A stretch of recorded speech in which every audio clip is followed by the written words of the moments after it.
ကိုချင်းစာတရားတွေသိပ်ပြီးတော့ခေါင်းပါလာပြီဆိုရင်သူတစ်ပါးကိုရိုက်မယ်နှက်မယ်ထုမယ်ထောင်းမယ်ဆိုပြီးတော့ကိုနာခြင်းအောင်တော်၎င်းစိတ်နာခြင်းအောင်တော်၎င်းလုပ်ဖို့အတွက်ဝန်မလေးကြတော့ဘူးတစ်ဖက်လူကိုအရှက်တကွဲအကျိုးနဲ့ဖြစ်အောင်လည်းပဲကြံစီမိတတ်ကြတယ်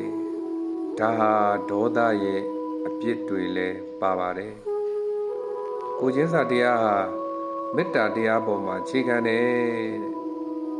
သူနေရာမှာငါသာဆိုရင်ဆိုတဲ့စိတ်ကလေးမထားနိုင်ဘူးဆိုရင်အဲ့ဒီပုဂ္ဂိုလ်ကိုပျက်စီးဖို့အတွက်အရှက်တကွဲအကျိုးနဲ့ဖြစ်ဖို့အတွက်ကိုကြံစီမိတတ်ကြတယ်ပြုလုပ်မိတတ်ကြတယ်အတ္တတွေတိတ်ကြီးနေတဲ့ပတ်ဝန်းကျင်မှာကိုချင်းစာတရားဆိုတာမထွန်းကားနိုင်ဘူးအတ္တတွေတိတ်ကြီးနေတဲ့အတ္တဆွဲတွေတိတ်များနေတဲ့ပုဂ္ဂိုလ်ဟာကိုချင်းစာတရားဆိုတာကိုနားလည်နိုင်ဖို့လည်းပဲမကြိုးစားခြင်းဘူးတဲ့ငါသာမှန်တယ်ငါရဲ့အကျိုးစီးပွားကိုပျက်စီးအောင်လုပ်တဲ့လူမှန်သမျှကိုအားလုံးကိုချိန်မုံပြရမယ်ဆိုတဲ့ငါဆွဲတွေတိတ်ဆွဲလာတဲ့ပုဂ္ဂိုလ်ရဲ့ရှင်တဲ့နှလုံးသားထဲမှာ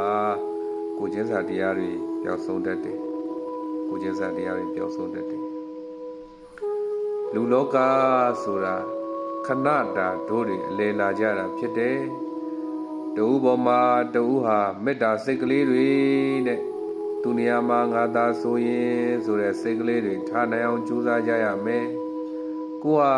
ဘလောက်ပဲစည်းစိမ်ဥစ္စာတွေရှိတဲ့ပုဂ္ဂိုလ်ပဲဖြစ်ဖြစ်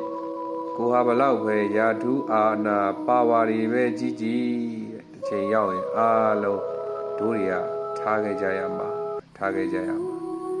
လူလောကကိုရောက်လာစဉ်ခဏလေးတွင်းမှာ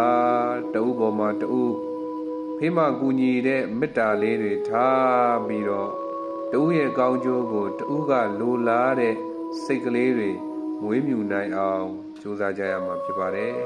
ကျိုးလဲကြိုးစားနိုင်ကြပါစေအားလုံးကျမ်းမာချမ်းသာကြပါစေ